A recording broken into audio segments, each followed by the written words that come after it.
Hi, we are going to look at part of our campus improvement plan and take a peek at one of our goals and our strategies tonight for Tennyson Middle School. But before we start that, I want us to look first and remember what our vision and mission is for the school. At Tennyson Middle School, our vision is that every student will reach their potential through high expectations, inclusive practices, and the right supports. Our mission is to prepare every student for high school, college, and career pathways through challenging instruction, strong relationships, intentional, academic, and social emotional supports. So with that vision and mission in mind, I want us to look a little bit at our accountability for the year so that we can identify a need. So looking at our snapshot this year, you'll see that we are a mixtures of C's and D's, which is great progress because if you remember in 2023, our overall score was a 69. So we came up a whopping 9 points to a 78 overall, and that's a lot to celebrate. We've already made some great improvements from last year. We had our goals and objectives, and we did a great job with those. Student achievement went up 4 points from a 65 to a 69. Star performance from a 65 to a 69. School progress 75 to 79. Academic growth from 57 to 67. Relative performance from 75 to 79. Closing the gaps 57 to 76. And that was just some amazing growth for that year. That did get us the distinction of the top 25% for comparative closing the gap. So we're really proud of that. We've done a lot of work this year. We also had a distinction in achievement in sciences. So we have a lot to celebrate, but obviously with the C and D ratings, we do want to improve on that. So we have work to get done. Looking at our taper report, which you all have in your hands, one thing you will notice that we cannot ignore is that we have 86% economically disadvantaged at our school. And in that, we have 68.6% that are at risk of not graduating. So that's where we're going to look at one of our goals tonight that I came to present to you. I want us to address that issue right there, focusing on the almost 70% of our students that are at risk of not graduating high school. And with that in mind, I want you to remember the recent adoptions that we've had in our curriculum, as well as our SEL curriculum. So we're going to look at how those things can be strategically used to help our students that are at risk get them to that finish line, because that is our goal and our mission. So for tonight, I would like our board to focus on goal 1, which is by the end of the school year, the campus will increase academic achievement and growth for at-risk students so that at least 80% demonstrate measurable progress in reading and math as measured by district benchmarks, progress monitoring tools, and state assessment results. Our first objective under that goal will be that in our spring assessment, so when we get to our mock stars and benchmarks in the spring around that March timeline, that at-risk students will increase in reading and math performance so that at least 70% meet or exceed the expected growth targets. Okay, so we know that that's a big goal with a big objective. So you're going to be wondering, how will we get there? How will we achieve that? And we have to have a plan, because a goal without a plan is just a wish. So we have 3 strategies for that goal or for that objective. First is our structured intervention block. So it started with our master schedules. We've already been looking at our master schedules and how we can enter a time of protected intervention time that does not take away from our tier 1 block, because we know if we pull kids out during that tier 1, our gap will continue to grow. We need to make sure they're getting their tier 1 with fidelity and that their intervention is not taking away from that time. So we started with that master schedule, being very intentional. And we're going to have our teachers in the classroom, making sure that we support them with small groups, expectations, and the supports that they need with the curriculum. Okay. Our interventionists and our coaches will be helping with that. We're going to take our data from the end of last year and we're going to start with our interventionist in the second week of school. We know we have to collect some data, get our routines, everything set, but we're not wasting time. We'll have our interventionist start by the second week of school, probably the middle of that second week. Our coaches will hang back just a little bit and they'll be in classrooms. They'll be making observations. They'll be helping teachers. And if they need to pull groups that exceed the load that an interventionist can handle or do some tier 2 groups, those will start within about the first month of school as well. Our teachers are expected to begin pulling small groups by week 3. And we are moving to MTSS every 4 weeks. And that might seem aggressive. We will have everyone come the first round. As the rounds go on, there may be some grade levels that are excused, or when the teachers come in, we know that we're talking about those specific students that we're tracking goals. So we need to streamline our MTSS process to make sure that that's effective, because that is a lot of time that we're asking teachers to come to that. And of course, our interventionists and coaches don't pull kids on those days. So that will be very strategic.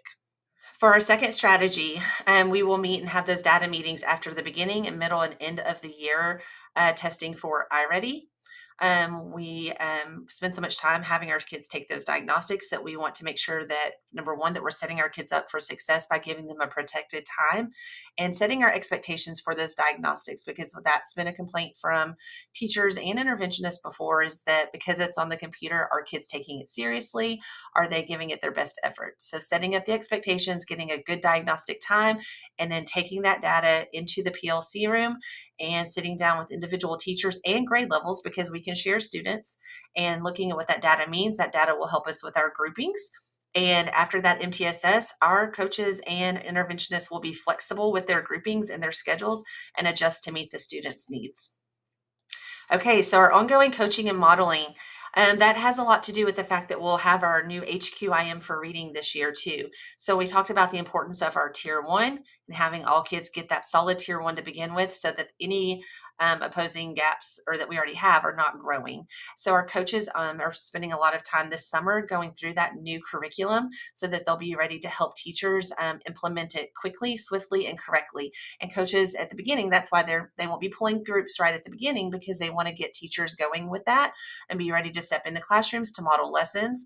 And we want to identify any needs with new teachers or new teachers who are in new grade levels right off the bat before any instructional gaps grow. So we're trying to be very proactive and have our coaches and admin in the classroom doing walkthroughs, being available for support. Okay, our second objective for our goal is that by the end of the year, our at-risk students' attendance and engagement will improve so that chronic absenteeism decreases by 15% and behavior referrals decrease by 10%. To tell you, when we go to MTSS, absences are often brought up by teachers. Whenever students are not achieving and we look and they've had multiple absences, the teachers are very correct in saying it's hard to teach them if they're not here. So we want students and parents to know it's hard to learn if you're not at school. So this strategy is very important to us so that they can be at school to get their tier 1 as also any interventions that they may need. So we'll pull our PEIMS clerk in with this to help us run data reports and see who's absent. We're looking for patterns of absenteeism, like if we're gone every Friday or etc. So it's going to take a whole group of our PEIMS, counselor, admin, and teachers. We'll have we have our monthly attendance meetings already, but we're going to ask our PEIMS clerk to give us some weekly monitoring on a selection of students once we start to identify patterns. We'll know some of those from last year, the patterns that we already kind of have flagged for certain students, and we'll be looking for new ones. And we're going to ask our teachers to message parents on our Parent Square app every time a student is absent. We want the teacher, because they have the best relationship, to do that first. We know if admin or PEIMS start to call, it feels a little different to parents, but just a friendly check-in. Hi, notice your student's absent. We sure do miss them. Will they be back tomorrow? So just a little check-in. Our second strategy for attendance, We'll be checking in with the students. Since these are middle school students, we want to have some conversations with students whenever we notice that a student is starting to accumulate several absences. We are going to assign them a buddy for a check-in, for a weekly check-in. And we want that to be someone that's not the classroom teacher, so that they can build a relationship with an extra adult and start to have another supportive adult that they know is checking on them. A little pressure. That could be the admin, that could be a counselor, that could be someone that's not their teacher. It can be an instructional coach, an interventionist. It can be one of our fine arts teachers. So we'll have those list of non-classroom teachers, and we will start to assign them to chronically absent students to do a little weekly check-in, like a buddy check-in, friendly. Hey, how many days were you at school this week? Oh, great. I'm proud of you. Or, oh, you missed a few days. What was going on?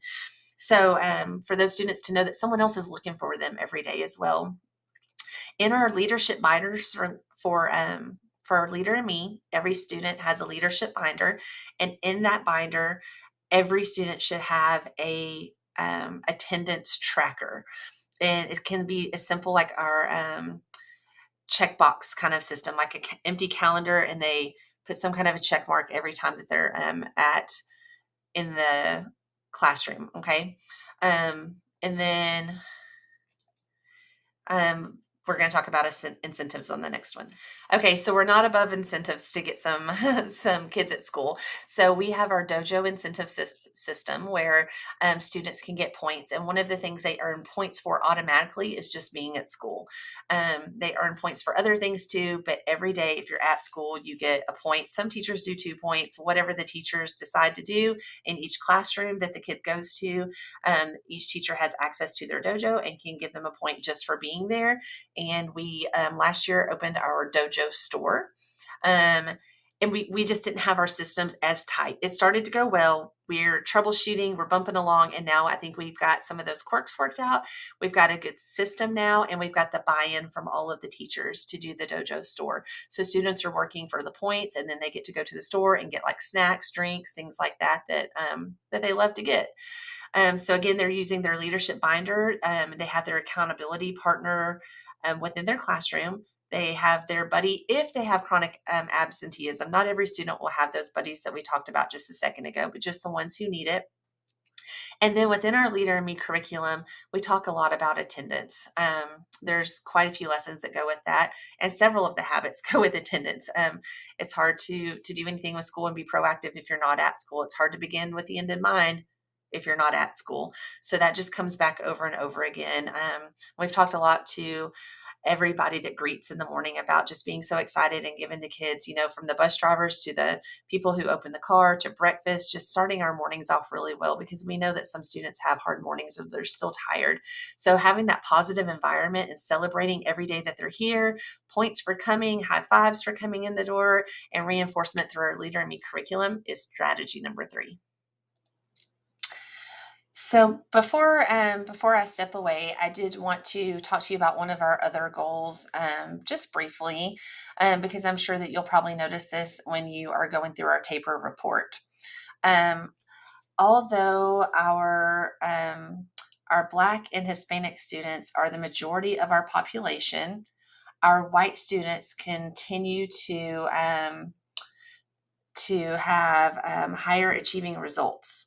So we've noticed that too, and I did want to tell you how we were going to address that just briefly, not as much detail as the rest, but we do have our 2 objectives that by the spring state assessment time, by our STAR time, our percentage of Black and Hispanic students meets and masters across all tested subjects will increase by 15%.